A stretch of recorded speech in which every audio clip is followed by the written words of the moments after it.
Hi guys, welcome on. I just sent the invite to Bway, so I'm just waiting for him to come in. There he is.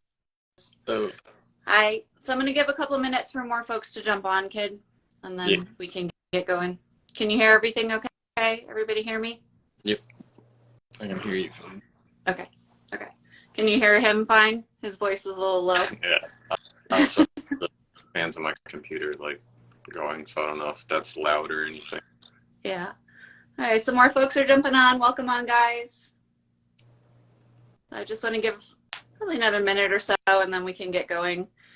The goal tonight is to have something that is not 40 minutes long like we did last week. But, we're just going to see where the conversation kind of takes us and what we can get covered in what amount of time.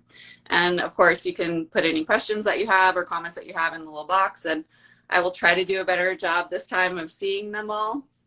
Can you see them too, Brody, or just me? Yeah. Yeah, okay, good. Yeah. All right. So you have one specifically for you there. What's up? From Alien with a Camera, can you see it? Yeah. Yeah. Okay. Yeah. Hey, Hey guys. So more folks are popping on. I'll give one more minute and then we'll get going.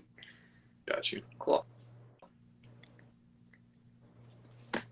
All right. So for those of you that are in and maybe don't know, the person that I'm talking to today is the Bway of Bway's mom in my bio.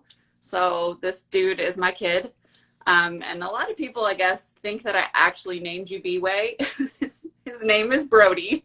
Dude, I go by so many names at this point, like it's whatever. Totally. It's just not everybody knows that that's what your actual name is. So we have multiple Brodies that are out at Speed Sports, and he's one of them. It's just kind of stealth there. Okay, so the thing that we're covering tonight, or where we're going kind of with this conversation, was sparked a little bit with what we talked about last week with Miser, but also with the request that I got for advice on how to take better photos. And one of the things that I said was to get as many of your settings manually as you possibly can. So Brody has kind of an interesting perspective because he's on the media to driver path. And he did media, but now he's driving. Sometimes he comes back out and does media. So his perspective is both ways, right? As a media person, what kind of pictures he likes to get, but also as a driver, what kind of pictures he wants to get of his car. So why don't you talk a little bit about that, Brody, how you started? Man, so I started, I don't even remember what year it was exactly, but I started with just like a little Canon Rebel, and I think it was the stock lens that came with it. And I had just moved like right next to downtown. And that's when I found out from Jordan actually about Catalina. So I went out to Catalina on Sundays, and then I was like, well, this is cool. Let me try to bring my camera and try to learn and try to get back into figuring out how to take photos and whatnot. And basically in the beginning, I would start off just kind of like putting in auto or whatever what I wanted to do. I mean, you used to teach me back when I tried to learn on your silver Canon way back when. Yes, my ancient Canon. Mm-hmm. Yep. Oh, I remembered something that I was trying to like implement that, but then sometimes it wouldn't really work out or I wasn't happy with it. So then I would put it in auto to watch what the camera wanted to do, to try to like figure out where I should put the f-stop, where I should put shutter speed, where I should do ISO, like all of that. I put it on auto to try to see what it wanted, learn from that. Which, I mean, taking pictures of like cars that are sitting still is a lot easier. Yes. Starting out, that's a great start because you can still learn like reflections and lighting and certain colors act and all that stuff. Like how to pick, like I want this specific thing in focus, maybe not this thing, or that kind of thing. So I started taking photos there. And then when it came to drifting, I think I went to, I don't remember what it was called, but it was some sort of meetup down over in like Katy or somewhere. And the Fat Cats guys actually just happened to be there as well. Right. And I was taking a photo of a car, and I overheard Zach talking. I can't remember who he was talking to, but he was talking to someone about a drift event coming up or some sort of like private thing. And so I stopped and I was like, hey, like, sorry, like, you know, don't mean to be listening to a conversation, but I hear y'all talking about like a drift event, private day. Would y'all want someone to maybe take photos? Because I would love to try that. Right. They're like, yeah, of course. And then that's when I first started into the whole like taking photos of drift cars and trying to learn how to like track a moving target and like that whole situation. So those photos were decent. They were okay. They worked for the time. Looking back, I see a lot of things that I did wrong, and I know I've done better. But as a starting off point, that's basically how I got into it. Yeah, and one of my, I think, biggest pieces of advice to you when you were doing this is exactly what you did. Set it in auto, see what you like and maybe what you don't like. Because if you're looking at the photo and you're saying, oh, it feels blown out to me or it feels flat to me, then that kind of helps you find the things that you need to tweak a little bit. And one of the things that Miser mentioned last week that I don't think a lot of photographers now get taught is what's called the Sunny 16 rule. So if it is bright sunlight, your f-stop should be f16. Right? And then depending on what other weather conditions you have, you go down to the f-stop being a different number. And I know that not everybody knows. So just if you're starting out, the bigger the number, the smaller the hole that the light is getting through. The lower the number, the bigger the hole, which means more light is coming through. So it's kind of opposite of how you would think it would be. But that's really what you're trying to control in all photos. And we've talked about this a bunch, is the light. Yes. Because that's going to give you what you want. Well, and like I can tell you with my car specifically, my pearl white car, if it's a day, my f-stop has to be at like f20 for it to be dark enough for the color to be rich. It's like, it's a really annoying balancing act sometimes, because if like you've talked about before, if you're trying to get photos and you set the camera for this color on this car and how it's reacting, the car right behind it is might be darker, and all of a sudden now that one's too dark, but this one's just right. Right, or one side of the turn versus the other side of the turn, especially at speed sports where we shoot at the most often. There's a tree line and we go from bright sun straight to the tree line. So some more folks have joined on. I'm trying to wave at everybody. Welcome. We're just talking in case you don't know and you missed the beginning. This is Bway, also known as Brody, who is my child. And that is the reason that I got into drift photography in the first place. So we were talking about right settings and trying to capture cars the best way. And I had a conversation with another media person when I did that Tuesday tech spec, and I shared what my actual settings were for the photos. And I got a DM that like F22 is insane. And I'm like, it's a white car. It's a white car in a sunny day. That's what worked. So that's what we do. Well, yeah, and like you've talked about, depending on the type of like paint material in it of itself, if there's a bunch of flake and it's a bright sunny day, you got to crank the f-stop way up just to make up for the fact the flakes are sparkling so bright that it starts to piss off the sensor in the camera. It'll see too many like highlights or like blown out white spots that it doesn't fully understand what to focus on. Things moving, then it's just there's too chaos. It just freaks. Why don't you talk a little bit about how you moved from auto to how you shoot now? So with that, it was the same sort of thing of like around that time when I was still like starting out. That was back when I would literally just drive to random spots around town.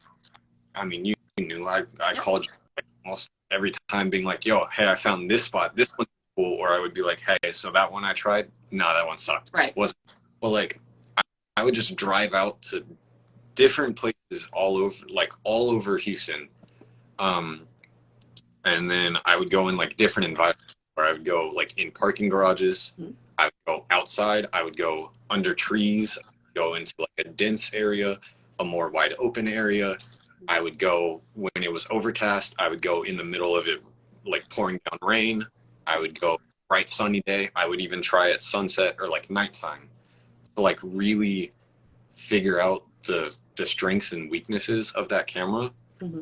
And again, I went from like being to, oh well, let's click it over to shutter priority and see what it does. Let's click it over to aperture priority and see what it does. So let's start messing with stuff. And then eventually I kind of hopped into manual and I just started messing with settings and just started stuff around and I picture and look at it and be like, oh no, okay, that's too dark.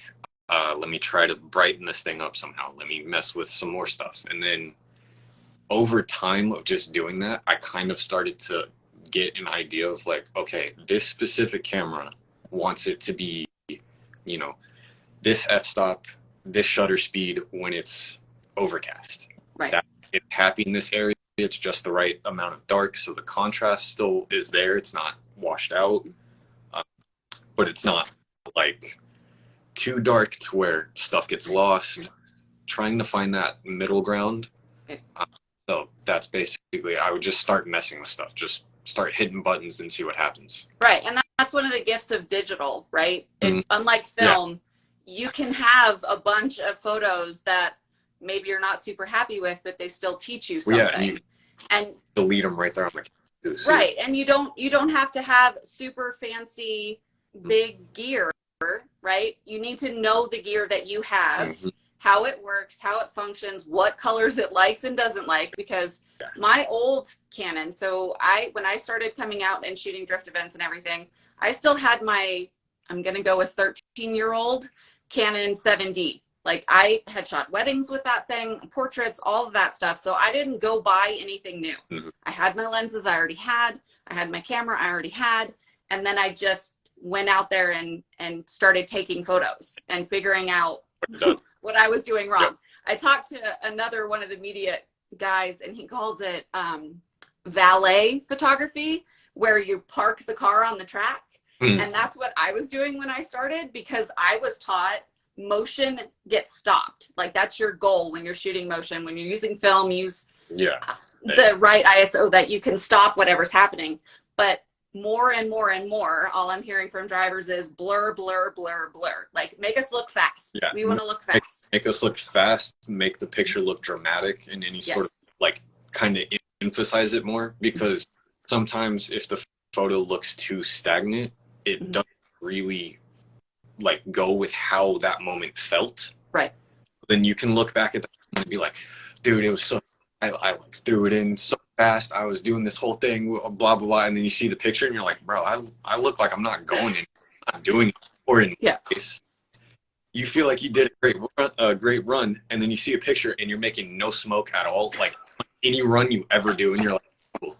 You make baby smoke. Like you make baby smoke. So if you don't know, Brody drives a BRZ and he makes baby smoke, which that conversation he's talking about like, I thought I was going so fast, but the picture makes me look like I wasn't, is the feedback that I got from him all the time when I started, because I tried to make sure that I was getting as many photos of them as possible, right? Because that's my kid and I'm a mom and all that crap.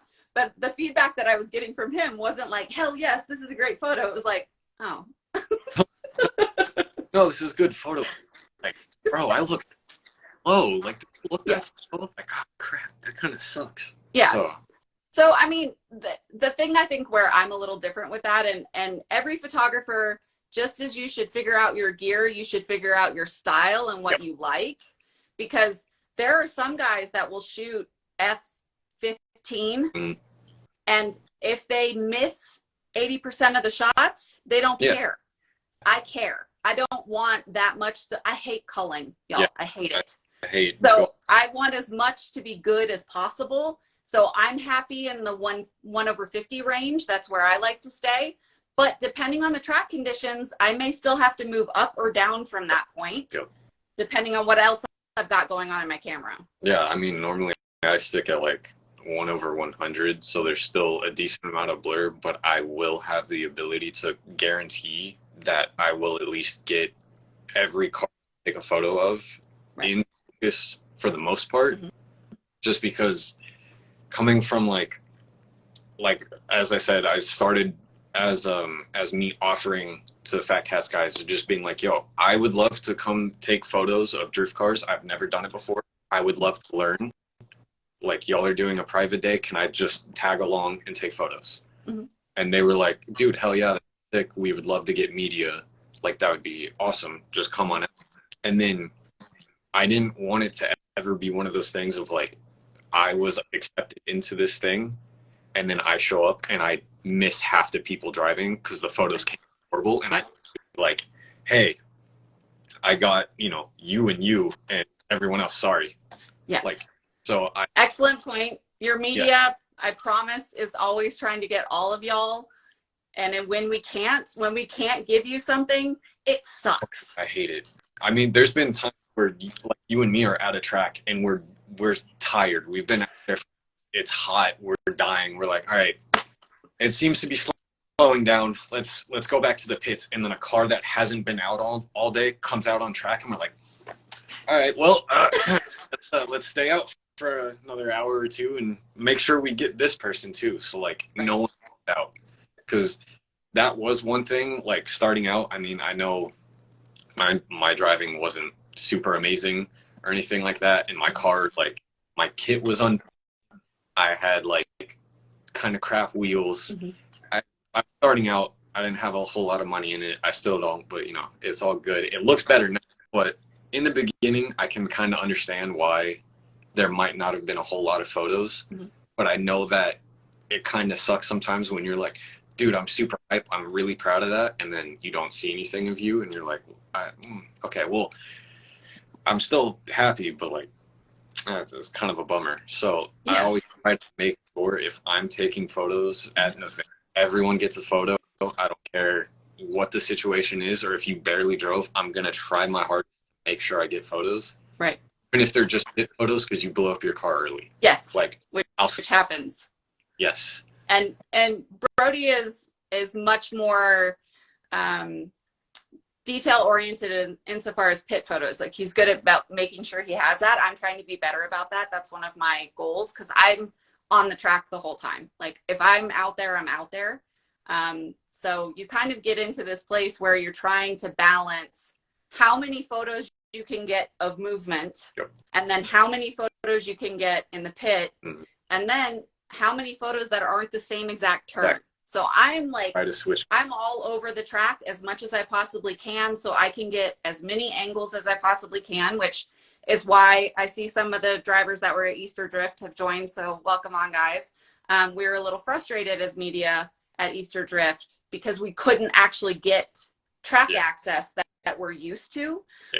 So with me, like I've upgraded my kit now. So now I have a Canon 5D. I have a, super long, heavy ass lens, but holding that at night without a tripod and being that far from the track, like Eddie is, I just have to throw my hands up and go, I'm sorry.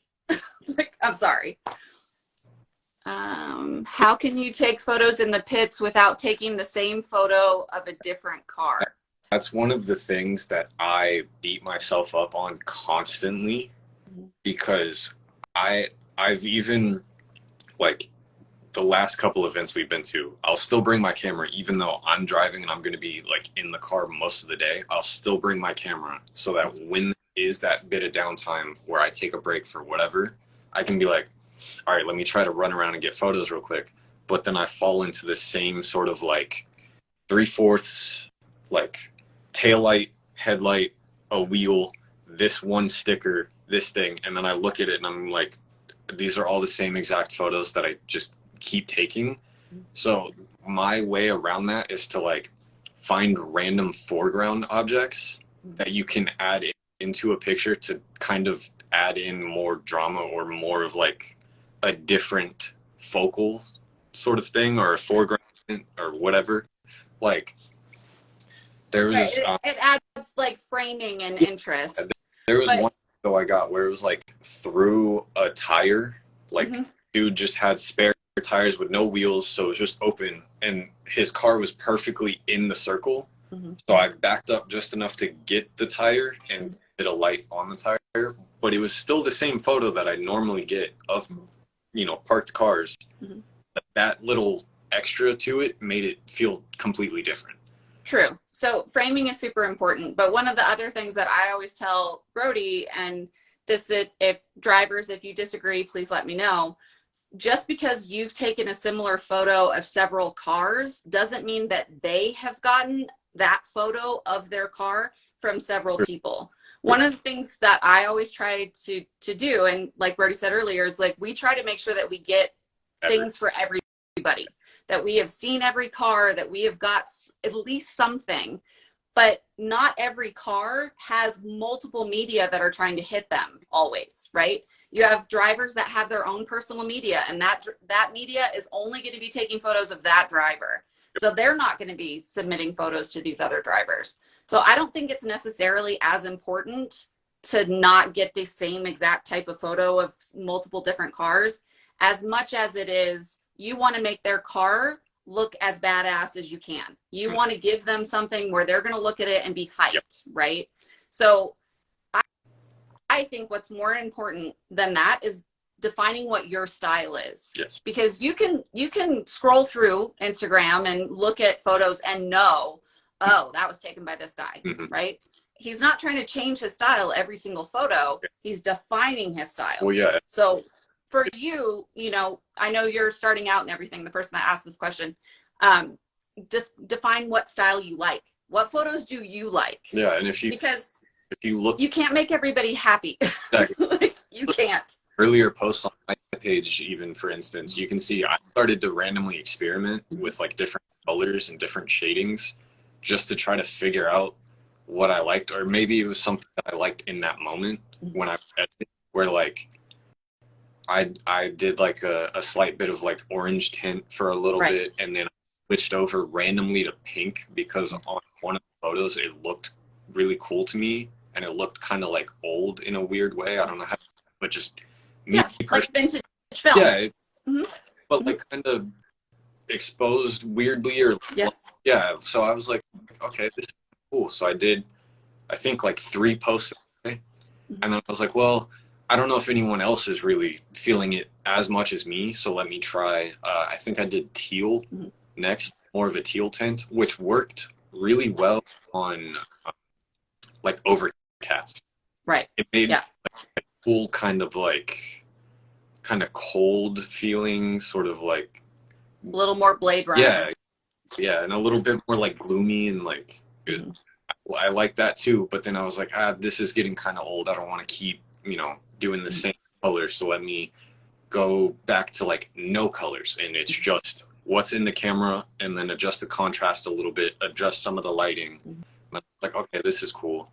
And then I went back to more of like slight bit of orange, but not as much as previous. And then I even made my own like kind of vintage film grain sort of setting on Lightroom, because I'm shooting on a mirrorless camera now. I don't have a vintage film camera, so I can't really get that feel unless I make it up. Right. So I add grain, and I would add more of that like orange tint, and then I would wash out some of the colors slightly, and then I made that preset. And then what I do now is I have a bunch of those presets saved that I did over time, and then I'll go take photos at an event, bring it back home to Lightroom, and I'll scroll through those presets to see what fits. I'll look, and then I'll look away, and I'll scroll to the next one, give my eyes a second, and then look back, because that's another thing I've learned over time is whenever you're editing a photo, do the edit that looks good to you in that moment, and then walk away. Like focus on something else, distract yourself scrolling through Instagram, do whatever, and then come back and double check it and go, oh wait, actually maybe I'm not a fan of this, or maybe this could be different. Or you could come back and go, no, yeah, that looks good. Okay, cool. Yeah, that's a good suggestion. You mentioned that you are now shooting mirrorless, so do you want to like briefly kind of comment about what feels different to you versus DSLR to mirror? mirrorless? Man, I was shooting on a Canon Rebel, I don't know, TI something. I can't remember exactly, but A borrowed with camera. yeah, A borrowed camera. borrowed Yeah. camera, and I even borrowed your lenses because Yep. you have fancier lenses than I could even afford at that time. Mm-hmm. So I would borrow your nice lenses and then just practice and see what I could get with those. And then eventually I felt in a way like I kind of outgrew that camera. Yeah. I knew what I wanted to be able to do, but I just couldn't get that camera to cooperate or do exactly what I needed. And I think right is when Final Bout popped up and Right. applied. 2020. Yeah, and I made it into me, and I was like, oh, okay, I wasn't really expecting it in. I was just, Hail Mary, hope I do. And now that I'm like, well, I don't want to just show up with like the same camera that I already feel like I can't get enough out of as it is. Mm-hmm. So now is the time to like, suck it up and make an investment and upgrade. And around that time, I started looking up like YouTube videos, other photographers going around. I mean, they were doing like photography, essentially the same thing, but I would just watch different people's videos with whatever camera they're using. And the one that stuck out to me was the Sony A7. Mm-hmm. That one is really good in low light. Right. And the reason why I picked that is because then I could underexpose photos. If it was super bright, I could make the photo really dark and then bring it into Lightroom and still be able to save a lot of the information in the photo. Wouldn't have been able to do that on the Canon. So that's why I went with Sony. And it's been pretty solid. The only issue that I've ran into with it is since it's a mirrorless, there's only so much that it can do in the sense of like burst firing photos. So cars coming around the turn, you're trying to get just as many pictures as you can of it from entry to the end of the turn, maybe even into the next turn. Sit there and just kind of hold it for as long as you can, keep it, in motion. Everything's good. Mine will go really fast, start to slow down, stop altogether. Yeah. And that's because since it's mirrorless and everything, it has to like physically write that data onto a card. Yep. Where onto a regular DSLR, it just moves a thing. So as fast as that thing can move, it'll just as fast as that thing can move and as fast as your card is. Yep. It can keep up. But the thing is I also shoot on full RAW. Yeah. On my Sony, which admittedly, if I were to bump it down to just like high quality JPEG and not full RAW, I could probably do the normal burst like I used to with the Canon. But I want to get every bit of data from the photo that I can, so that in editing, I might be able to save a photo that I might not have been able to before. There's been where something's just not looking right, and I've been able to bring it back to where it looks decent enough that I tweak a few things and then it looks okay. Right. Well, and that kind of leads me to my next suggestion for folks that are starting out is you might end up where you are outgrowing your gear. Do the research to decide what works best for you. So Brody and I shoot side by side pretty regularly when he's not driving. And I didn't go mirrorless. I stayed with my DSLR because I wanted that capacity to just keep going. And we'll be standing next to each other and I'll be going and he stops and I'm still going. Yeah. And then, he like makes the face, throws the hands. But before I got my new camera, when I was still on the 7, my burst speed was keeping up. I was good. I was going. But at night, it was garbage. There was so much noise.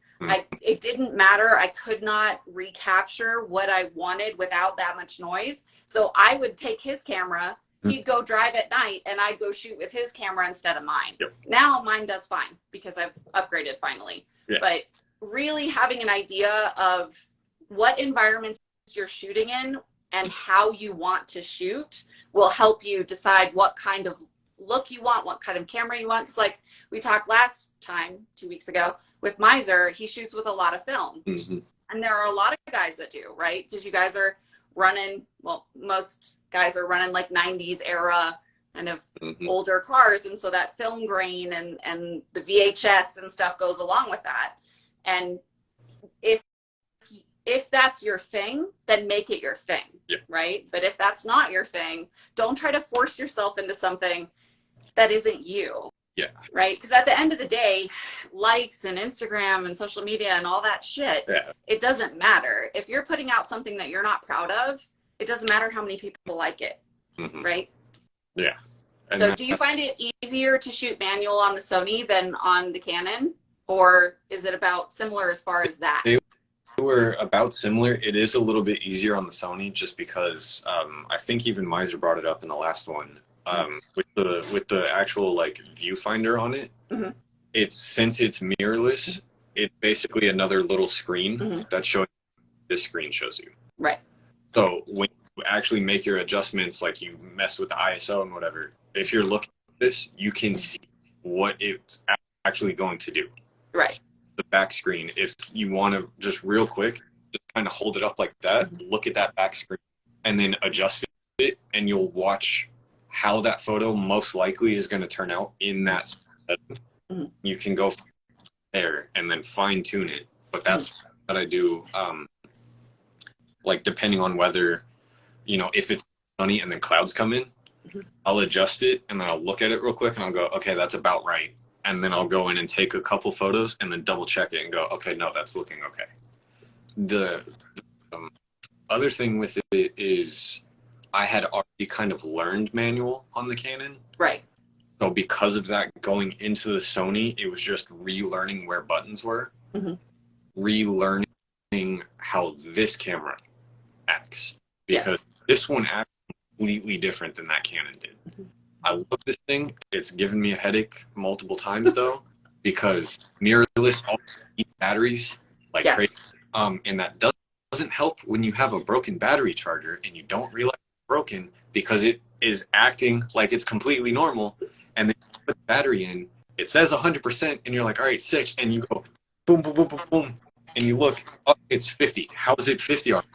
And then you go through like 6 batteries, and then your camera's dead, and you're standing there going, well,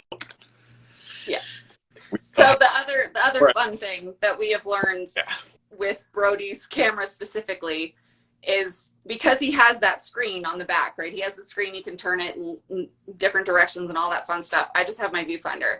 My viewfinder does not care if I'm wearing a fluorescent media vest. Brody's does. It's super hard to see. Yeah.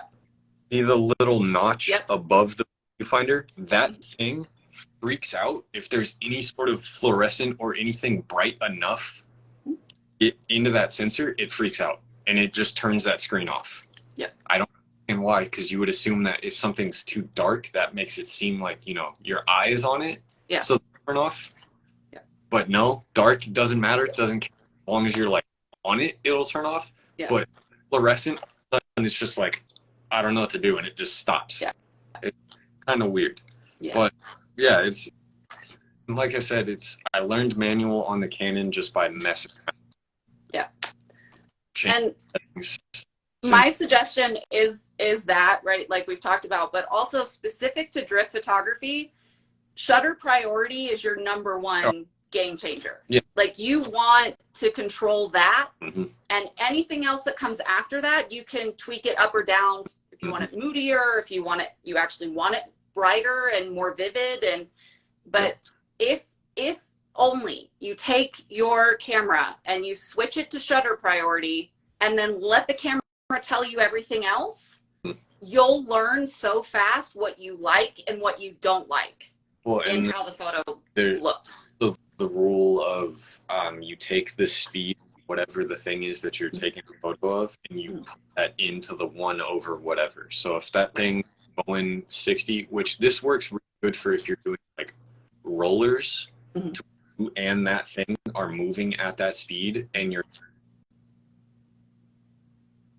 you cut out.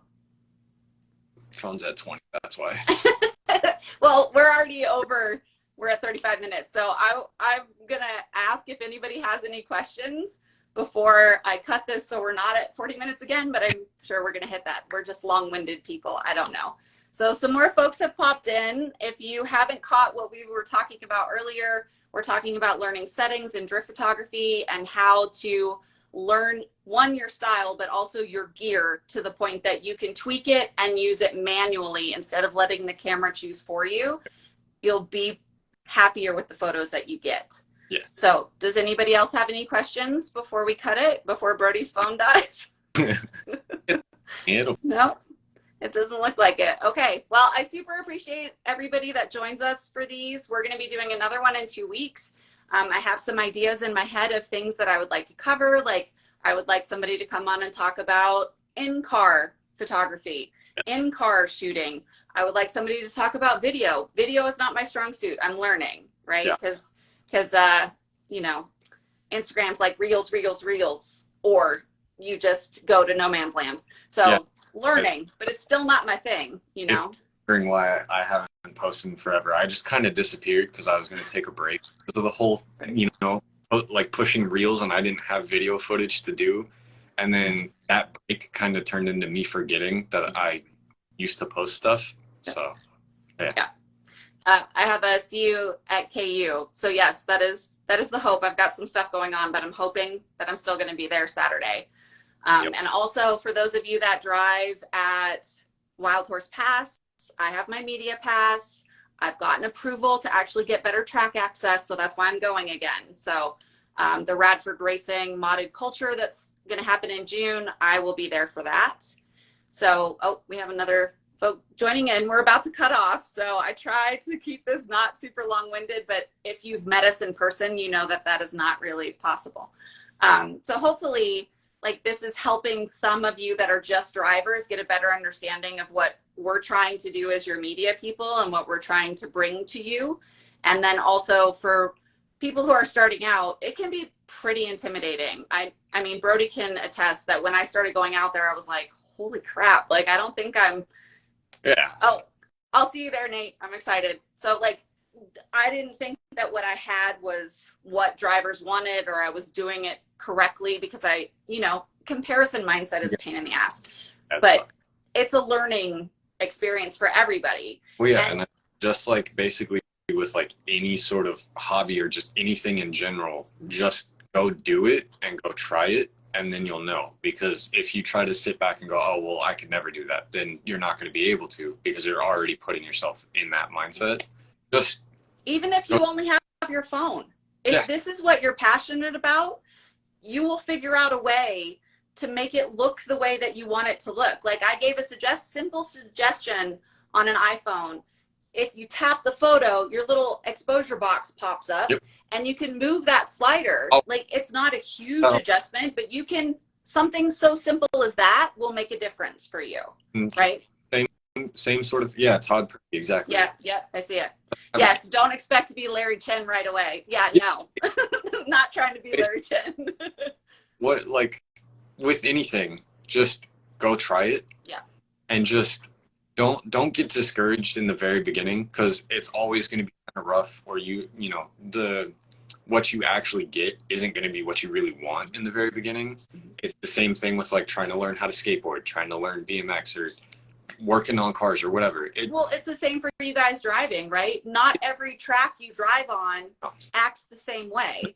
So and if also, you are trying media, talk to media people.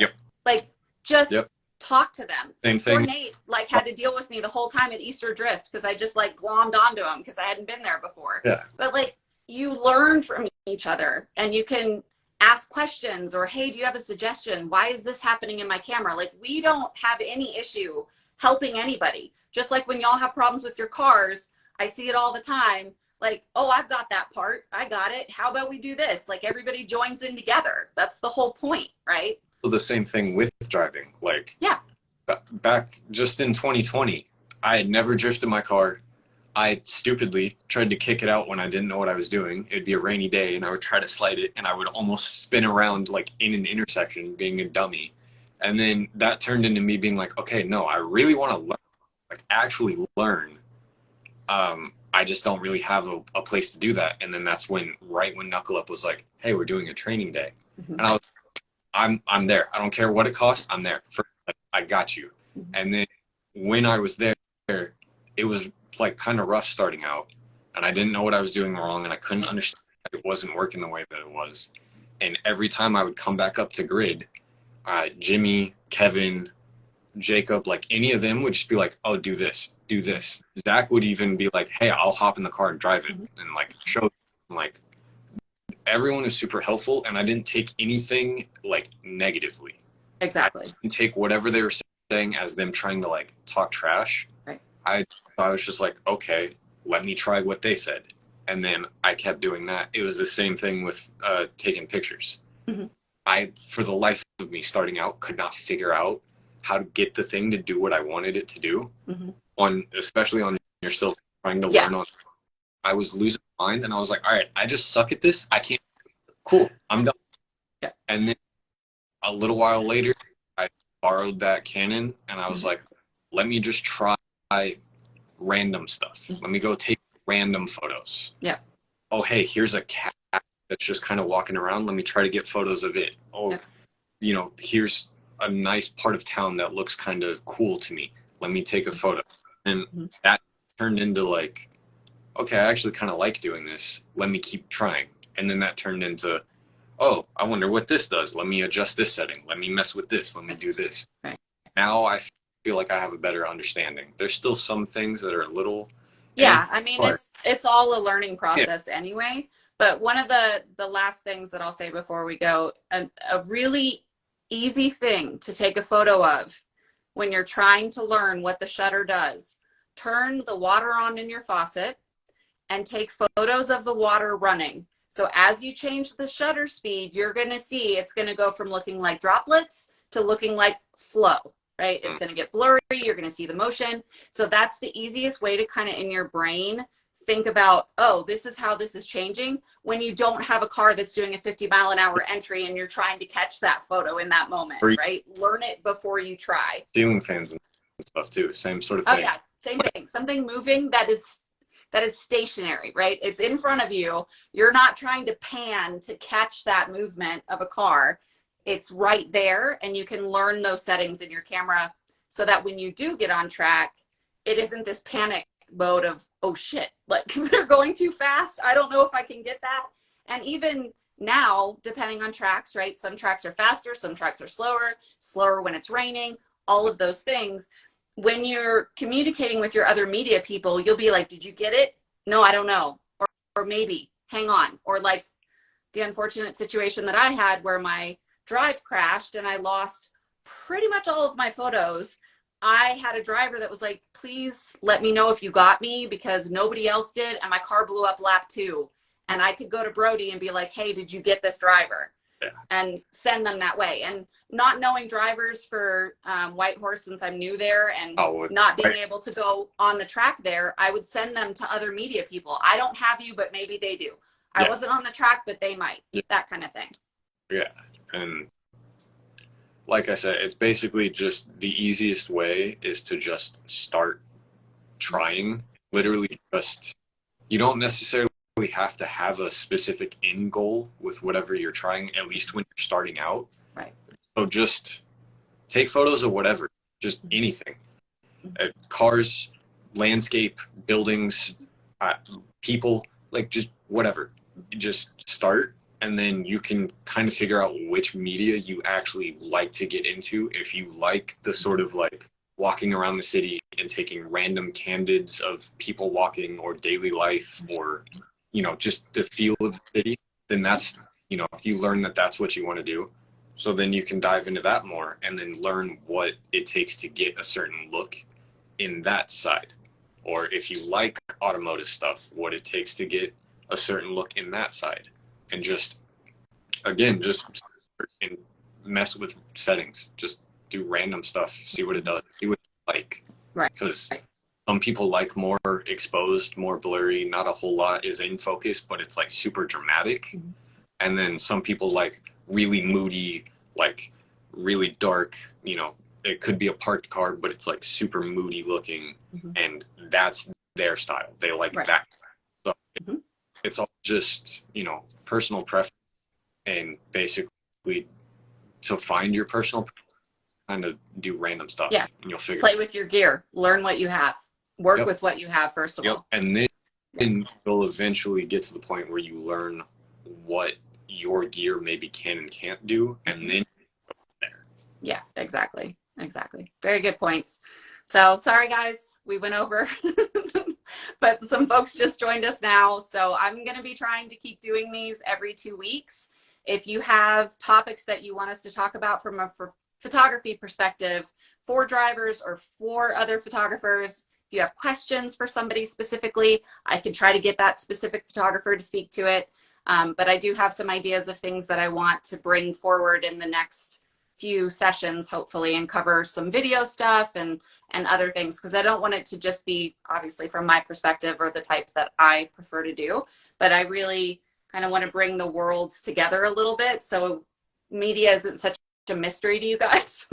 Like, we're not hiding over there, and drivers aren't such a mystery to us. Like, bring it together a little bit better so we're all everybody can. Idiots that like to think, you know, that's literally, we just we're all idiots that like the same stuff, so we should just be friends. Whatever. Yeah. Okay. So I appreciate everybody that has joined us. I know it's Friday night and people have other things that they might be doing. So I'm always so happy when folks are here, and I really appreciate you all. And thank you, Brody, for coming to talk to your mom for a little while. And again, if you have questions or things that you'd like to see, please submit it to me.